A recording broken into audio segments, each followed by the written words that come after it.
let A, B and C be the sets such that A union B equal to A union C and A intersection B is equal to A intersection C. Show that B equal to C.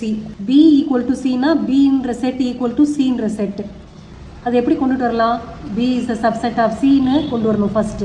அடுத்து C is a subset of B ன்னு கொண்டு வரணும். அப்போ ரெண்டும் equal ஆயிடும். So to prove B equal to C, we have to show B is a subset of C and C is a subset of B. இது ரெண்டும் கொண்டுட்டு வரணும். So B is a subset of C ன்னு முதல்ல கொண்டு வரணும்ல, அதுக்கு என்ன பண்ணலாம்? Bயில் ஒரு எலிமெண்ட் எடுத்துக்கலாம். let x belongs to B.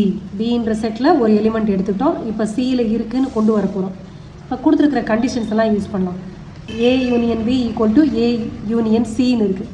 So எக்ஸுன்ற element Bயில் இருந்தால் A union Bலையும் இருக்கும், which implies A union X belongs to A union B.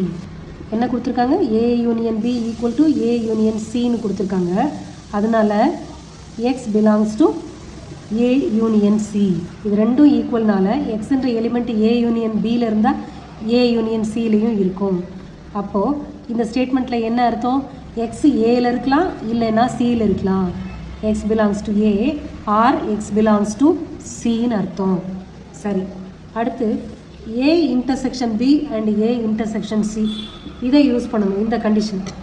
A intersection B அப்படின்னா ரெண்டுத்துக்கும் காமனாக ஒரு எலிமெண்ட் இருக்குதுன்னு அர்த்தம். இதே எக்ஸை ஏலையும் இருக்கிற மாதிரி எடுத்துக்கலாம். Take x belongs to A. Okay, அப்போ x belongs to A intersection B. ஏலையும் இருக்குது, பிலையும் இருக்குது. ஸோ ஏ இன்டர்செக்ஷன் பிலையும் வந்துருச்சு. Given A intersection B equal to A intersection C, இது ரெண்டும் equal.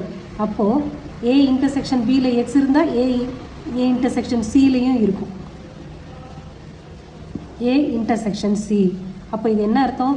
X belongs to A and x belongs to C. ஏலையும் இருக்குது, சிலையும் இருக்குதுன்னு கொண்டு வந்துட்டோம். இப்போ நமக்கு என்ன கொண்டு வரணும்?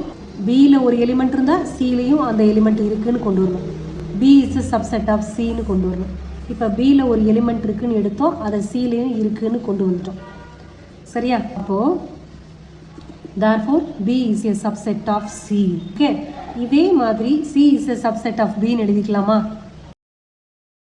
Similarly C is a subset of B. அப்போ இது ரெண்டுத்தையும் வச்சு